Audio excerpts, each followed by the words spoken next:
Gitler bilan ko'rishgan Quddus muftiysi Muhammad al-Husayni Gitlerga Usmoniylar haqida gapirar ekan, ko'zidan yosh oqishni boshlaydi. Shunda Gitler tabiiy ravishda muftiy janoblari, ajdodingiz turkmi deb so'raydi.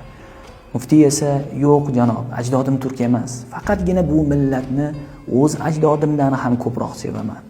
Agar Usmoniylar bo'lmaganida edi, inglizlar va undan boshqalar 500 yil avval islom olamiga hokim bo'lgan bo'lardilar.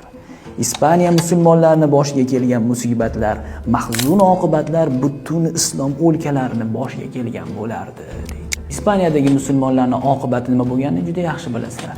Ya'ni Ispaniyadagi musulmonlarning farzandlarini olib qo'yishgan va ularni esa haydab chiqarishgan.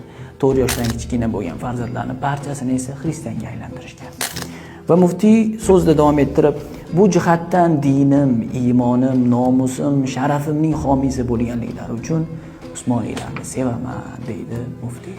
Bu voqealar esa bizning muallifimizga oid biz kimmiz tarixini